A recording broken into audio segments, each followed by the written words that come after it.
Welcome to the Backstage Creative. My name is Krista Copper.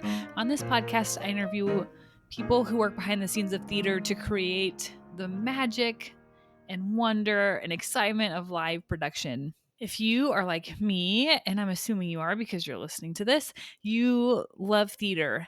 And I, as a musician, some of my favorite gigs that I've done have been being in the pit and playing bass for musicals. I love audiences. I love the interaction between actors in the audience and the actors and the musicians. And I love when things go awry. And I love to, because I like to watch how people solve problems and how they work together to fix something. And there's so much goodness and there's so many lessons that can be learned through working in theater and through listening to people who work in theater. If you have a recommendation for someone that you think would be a good fit for the show to be interviewed on the show, reach out to me. You can contact me at KAKOPPER1, KACopper1 at gmail.com, or you can find me on Instagram and Facebook, Krista Copper. I spell both my first name and my last name with K's. I'm pretty easy to find.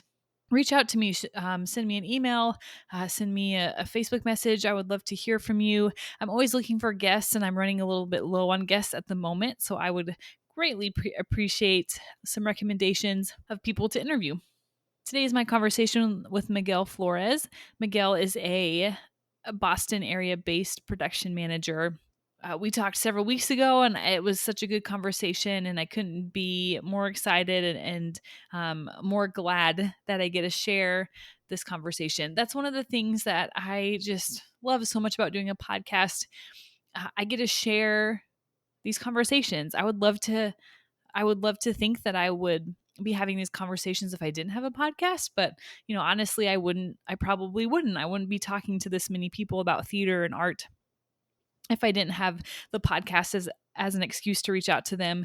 And so it makes it extra sweet that I get to share these interviews with you, the listener. So yeah, I really hope that you get something from this, that you are encouraged, or you learn something, or something is said that makes you think deeper about an issue or a topic. I hope that this podcast adds value to your life. That's one of my goals. Is that the conversations that I have with these people that I get to share with you add some sort of value to your day. Here we go. Here's my conversation with Miguel Flores.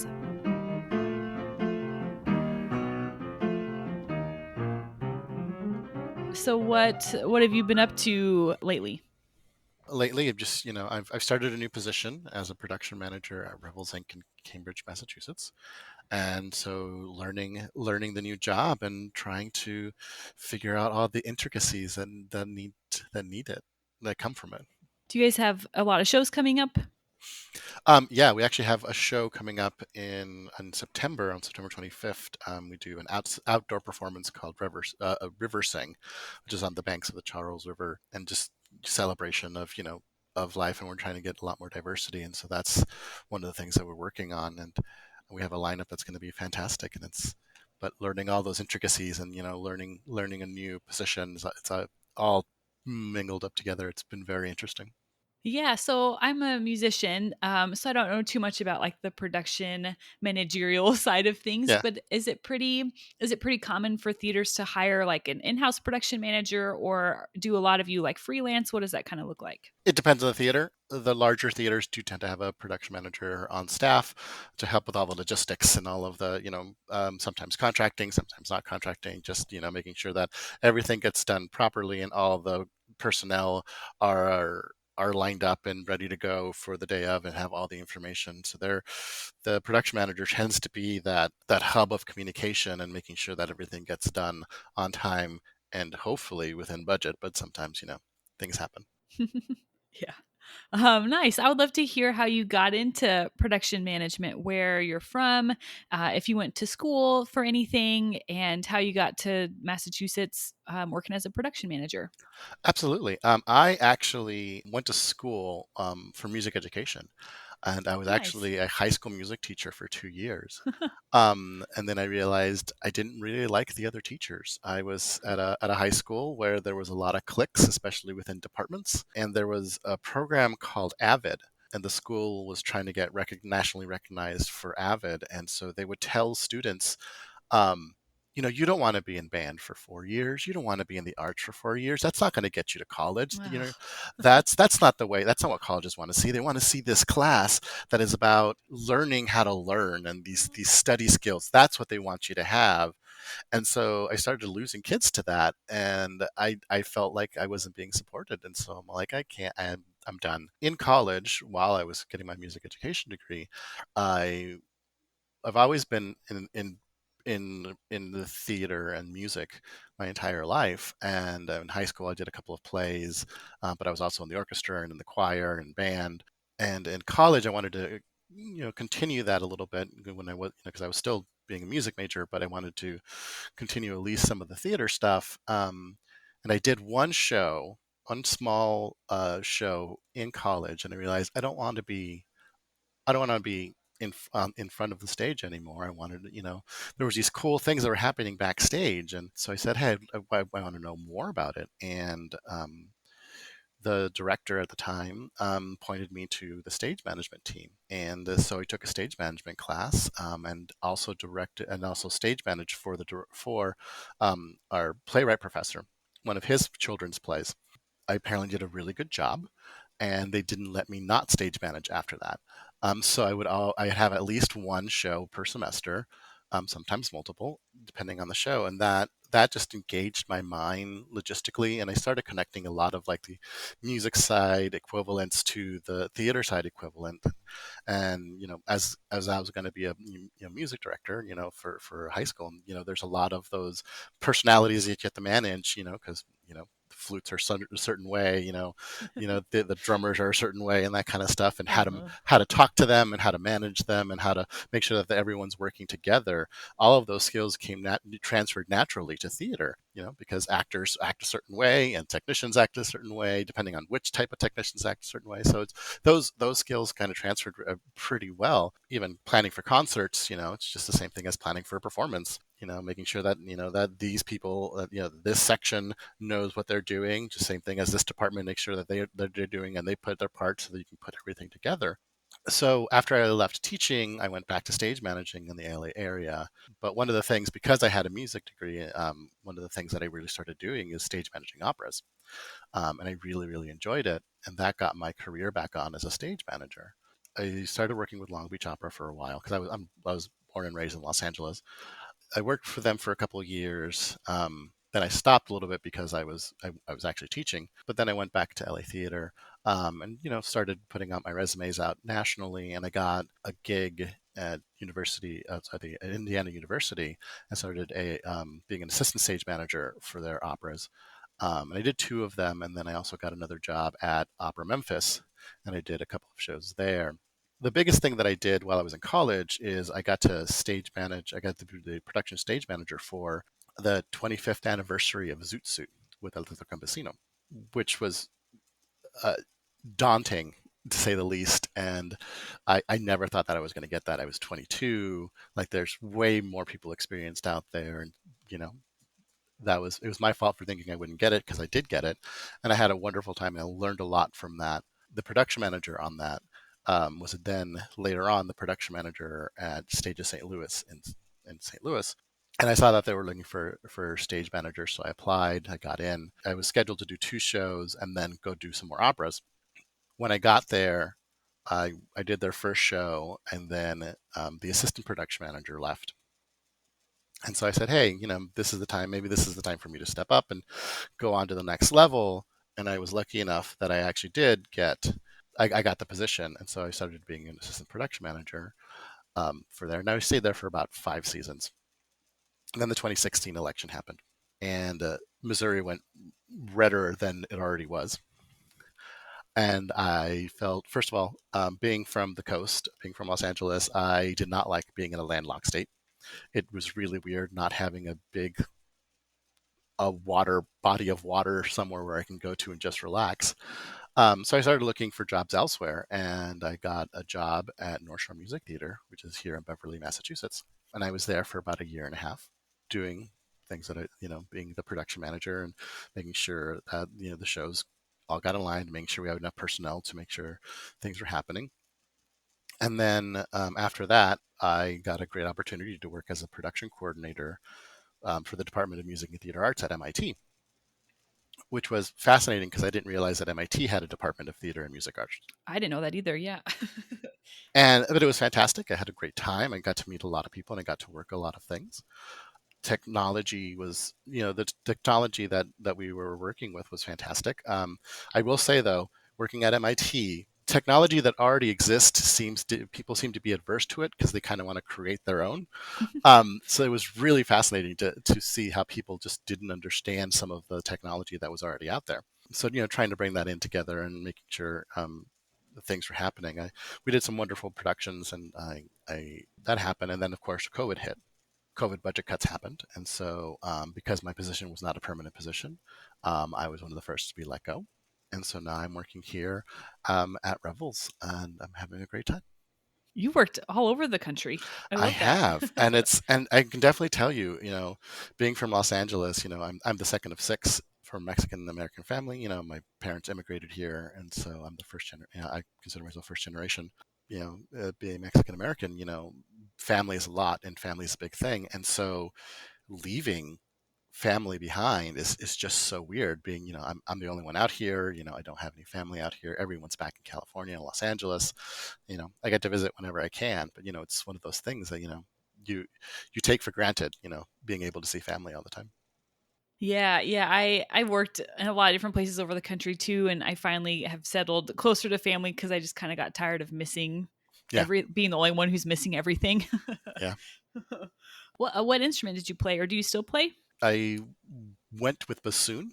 Ooh. I started on the clarinet and then went to bassoon because I needed after elementary school. I needed a little bit more challenge. Music teacher said, "Well, here, you have a choice. You could either try this, which is a bassoon, or a tuba." And the tuba looked really heavy, and so I decided to go with the bassoon. And so and that actually was what got me into college, and got me into college and helped me with scholarships and stuff. Yeah, good bassoon players are hard to come by, so I'm Yeah, sure that people were knocking on your door. yeah. Unfortunately, I haven't touched my bassoon in about a year, which I do. Yeah, I do need to get back to, and I do feel this sense of calm when I do play it because I do miss it so much. Mhm. Mhm. How do you think having that music background has helped you as a production or stage manager? Like I said, even just those transferable skills of communication and trying to get things together and that logic puzzle that any kind of conductor has to get through. I think that has really helped me become a production manager and being able to speak the different languages. One of the big things I did learn in school is basically how to reading music is reading another language, just as as reading a stage plot is a different language. There's symbols, there's less words, but it's still need to be able to navigate. I think that definitely helped out a lot. And again, just that interpersonal, making sure that you can speak to the flutes so that they understand, and making sure that they understand their fingerings and all that kind of stuff. The same way as making sure that you understand, how our carpenter's doing, and what they're planning on doing, so that you might not be able to do it, but at least you understand the mechanics and that kind of stuff. Yeah, is that a skill that comes naturally to you, or is that something that you've had to develop over your life? I think it did come a little natural, but it's something you do have to work at and to build up. Just because you've seen a hammer doesn't mean that you know what a hammer is or what it does. Mhm. Mhm, for sure. Yeah, I admire people like, production managers, stage managers, music directors who are kind of at the crossroads of all these different departments. Like as a musician, I can just kind of be in the pit and, do my thing and go home. But it takes a lot to navigate personalities and diffuse conflicts and tense situations. Oh no, absolutely, and I also think that being from a big family that has definitely helped me out. Mm. Like I said, I'm the second, so I have an older brother. I tend to be the quieter one most of the time, and he tended to be the louder one. So in order for me to get what I needed to get done, I needed to figure out a way to communicate and not fight with him, and just Mhm. go around him. So, I think that is a big skill that I definitely learned early on. Mhm. What have you noticed from, like, living and growing up in LA and then moving to the East Coast? Were there any, like, big cultural differences? I do, and I definitely think that the bigger culture shock was between LA and St. Louis. Sure. Definitely the middle of the country. Being from LA, you grew up with all this diversity and different different cultures and different seeing different people. So going to St. Louis and being less diverse was very shocking to me. St. Louis is still very segregated. There are still neighborhoods where this is where this ethnicity live, and this is where this ethnicity lives. There's plenty been written about the Del Mar divide, and it's all very true. And then Ferguson happened, and I was in St. Louis when that happened, and it was really interesting to me to see like the coverage of the riots, quote unquote riots, and comparing that in my head to what happened, with Rodney King and those riots. So that was very fascinating to me. But there is that lack of diversity, and I really did not understand the class divide within St. Louis, because I think that was more prominent and obvious to me. Because one of the first things that anybody in St. Louis will ask you is, what school did you go to?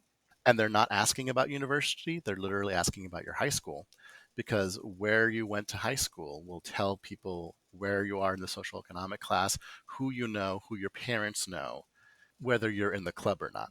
So I think that was a bigger culture shock for me. And the fact that people do not understand that Mexican food is not just Tex-Mex.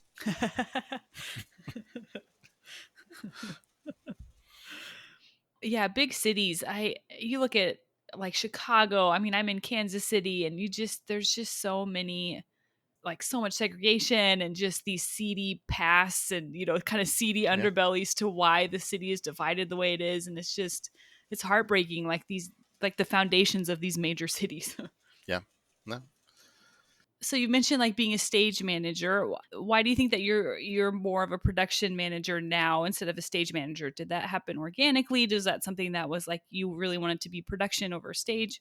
I really think that being a music director, being a teacher, a music teacher at high school, that had already prepared me for certain skills, especially dealing with budgets. And, that's one of the major differences between stage managers and production managers, is that they deal with the budgets, and then instead of just dealing with the actors, you deal with all of the technicians and every in a bigger picture kind of situation. I felt that I had that skill, and so that's where I saw my next step after stage management. And I still stage manage. I still stage manage on the side. In fact, when COVID hit, I was actually stage managing an opera here at Boston Conservatory. We were doing Turning of the Screw by Benjamin Britten, and we were about to go into tech to get all the elements together, and then COVID hit, and they shut everything down. I still stage manage, and it's a little less responsibility, as a production manager. Again, the production manager is more in charge of the entire scope of everything. Usually, once the show is up, you can kind of take your hands off a lot and let the stage manager take over while you continue working on the next show. Hmm. What are maybe some of the things that, like, frustrate you the most as a production manager? And you don't have to be, like, specifically about your current job, but just kind of in general. Maybe what are some things that can be frustrating about the job? People not understanding how people communicate. I think that's the biggest thing. And one of the things I do try to do is try to figure out how people communicate, so I know how to best give them the information that they need. I think that's just something that people don't inherently know, that just because I am talking to you doesn't mean that that's the best way for you to process that information. Sometimes it's an email, sometimes it's a text, sometimes it's a phone call, or sometimes people are more visual than and they need a picture. And so trying to figure that out and making that understanding that everybody is different. I think that's one of my biggest frustrations, is and especially when people feel like if they reveal that about themselves, they tend that they're more vulnerable. Excuse me, and so they don't want to give me that information. Hmm. I think there's that. I hate when people talk about quote unquote creatives Mm. and how kooky they are. It's like, well, they're not kooky. They're just asking for what they want. You're just not hearing them properly. So again, it's part of that communication. And not, making sure that, it's one of the big things that we're talking about now, especially with anti-racism, is making sure that you are meeting people where they're at as opposed to where you think they should be. And I think that's very, very important. Hmm. Our world, our leaders need more people who are have been involved in theater. I think. Yes. I think that would be really helpful. So you've mentioned quite a few things that you enjoy about the job, but what are other things that keep you in production and stage management during COVID, or when money is tight, or things are just hard? What has kept you in the industry? Yeah, when hard times come. I am, I think, one of the minorities when it comes to. I really enjoyed COVID and the virtual productions because I feel that's something new and on the brink of something that we're going to continue on for a long time. Huh. I actually did a virtual opera. This fantastic show where we actually put the actors or the singers in a video game engine.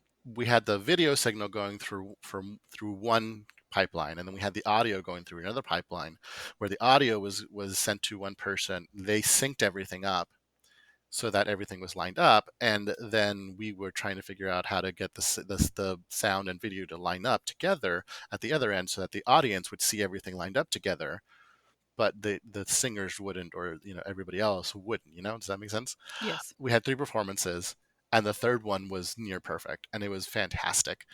That's new, that's different, that I really, really enjoyed. That I really, that like, it really secured for me, like, that I do want to continue being an opera, either stage managing or otherwise.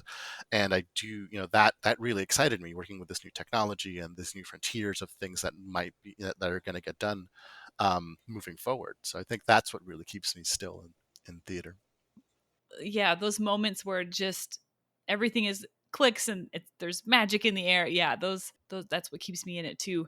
I mean, COVID isn't like over by any means, but think about like the past year and a half, like since March 2020. Were there any big lessons or big things that you were thinking about during that time? Yeah, and it's, for me, the biggest revelation is just that step back and what is actually important to me and how to move forward with that.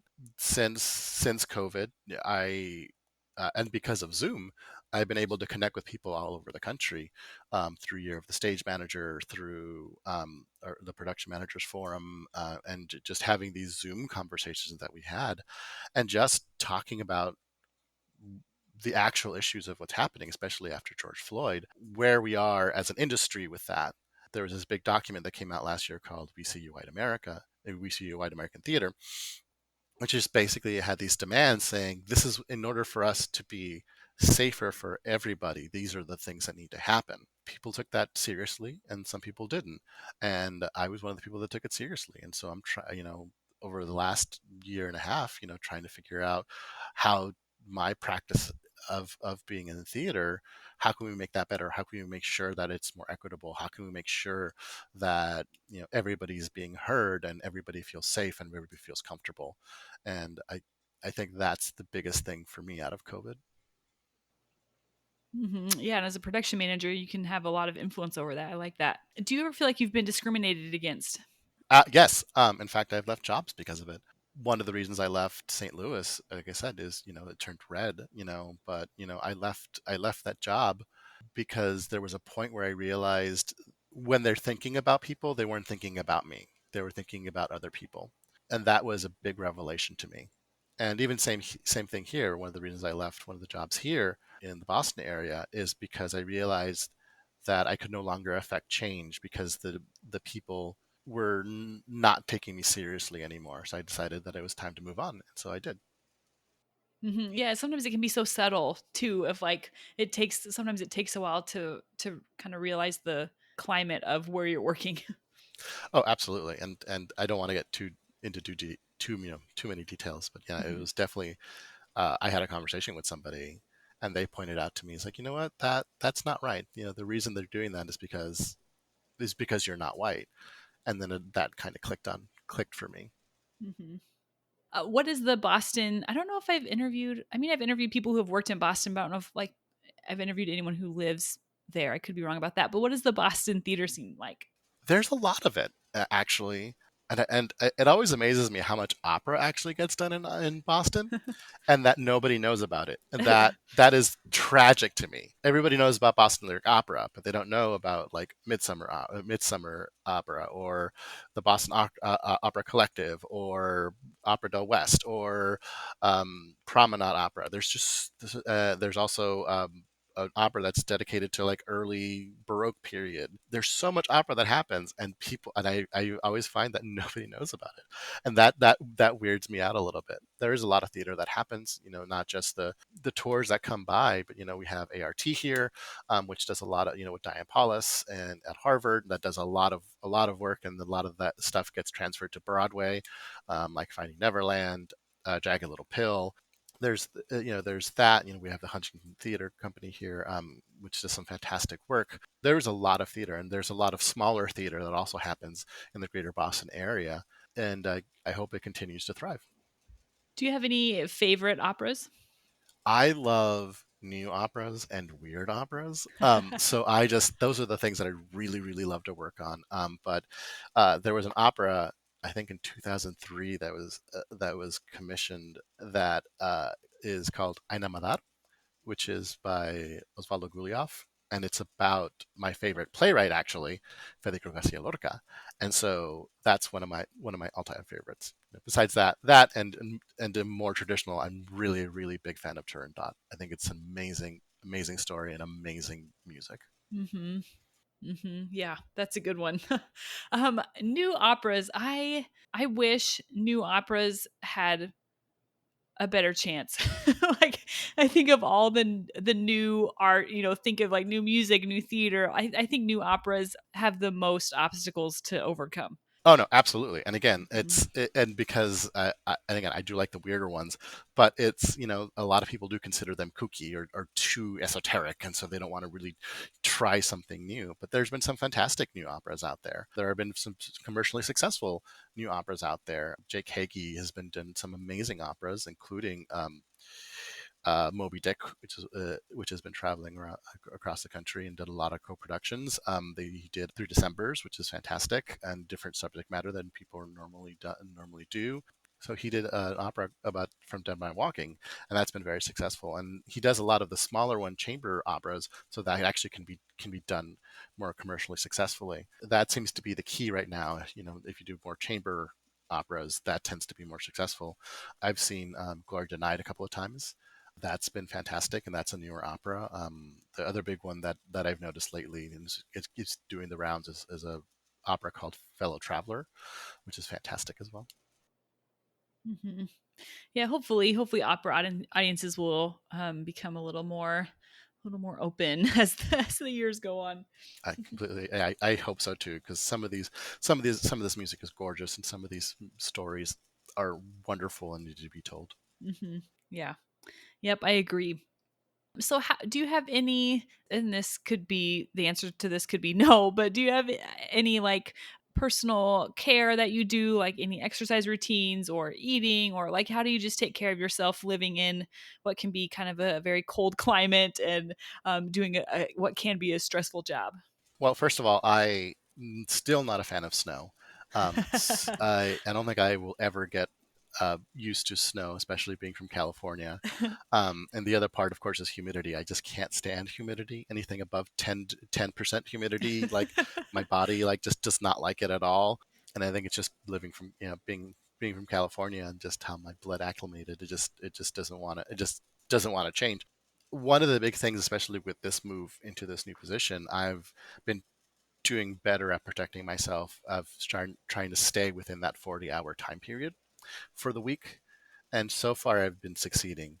But we haven't done any like major big productions yet, so I'm curious to see when that falls. But besides that is also talking to people, and if I ever get overwhelmed, the thing that I'll do is I'll just get up out of my desk and go for a walk, just so I can clear my head and just let everything go for a second, and then everything gets reprioritized and put back into the list that I need to get done. Hmm. Trying to keep at 40 hours a week for your job. How do you kind of set boundaries with like your supervisors when it comes to either time or money. Does that make sense? Yeah, and it's more time than anything else, and it's one of those things that I've had to tell everybody in my office is that you're more than welcome to send me an email after 6 p.m., but don't expect me to answer it until the next day. One of the big things that I did learn, as I went to this new system, because I use Google Suites, and Google has that opportunity to schedule your emails, so you can schedule it to go out, the next morning at 9 a.m. or 10 a.m.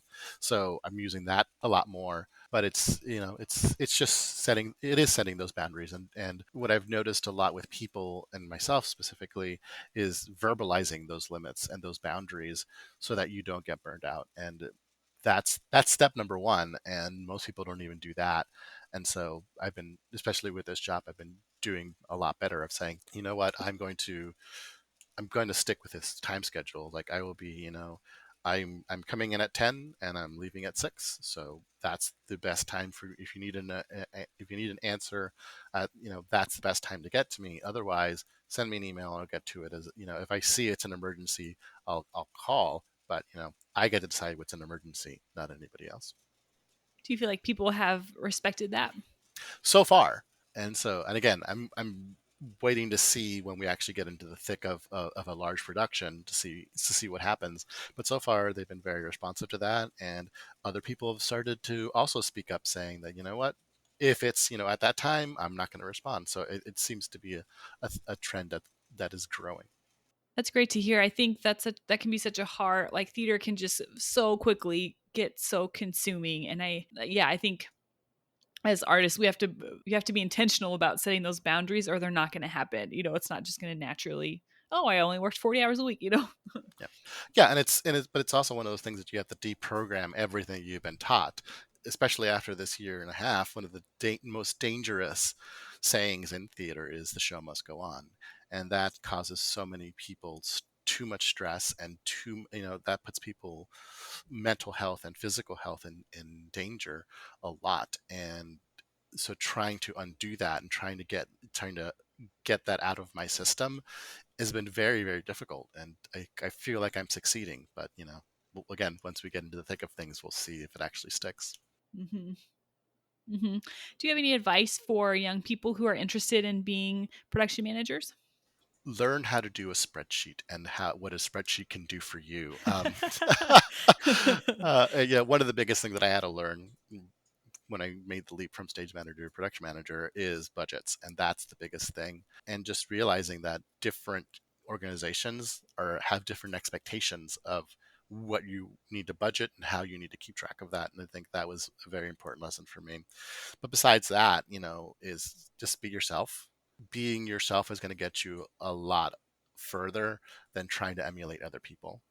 When I hire somebody, it's because I see something in them that they don't see yet, or that will resonate with my team, and maybe be that missing piece. And so I'm expecting people to just be themselves and be part of the team, as opposed to instead of just being a cookie cutter version of somebody else. When you're hiring people, what are some red flags that you say, they're not gonna work, and maybe what are some things that cause you to give someone a job? Red flags are definitely if they start kissing up to me. That to me is a red flag. Again, I need you to be yourself. I need you. I'm looking for that person, especially that's going to be able to say, "Hey, this doesn't seem right," and not going to be afraid to tell me, "Hey, we need to double check this, or we need to look at this again." And so some people who tend to kiss up, especially in interviews, that's always been a big red flag for me. And also people who can't hold conversations tends to be a big red flag for me. I understand different personalities and different things, but again, I need it's part of that verbalization and that communication. It's making sure that that conversation can flow, so that information can also flow. And so that's always a big thing for me. If you show me who you are, like that'll perk me up. That'll make me pay attention a lot more. Especially when I'm not looking for the person who's going to answer the questions correctly 100% of the time. I'm looking for personality. I'm looking for people who will be themselves and are going to be able to be part of that team, as opposed to try to always be this shining star. Hmm. Yeah. So my final question is, what are you excited about right now? I'm excited to because of this new job, and going back into in-person performances. I'm very excited about that. We're trying to do it as safely as possible, even with the variants that are happening right now. Making sure that we can do everything as safe as possible, I think, is very, very important. And I'm really looking forward again to the return of live performances, and so I can go back and see things in person. In fact, yesterday I went to go to a gunquit, and I got to go see Escape to Margaritaville, and that was live and in person, and it was great to see live theater again.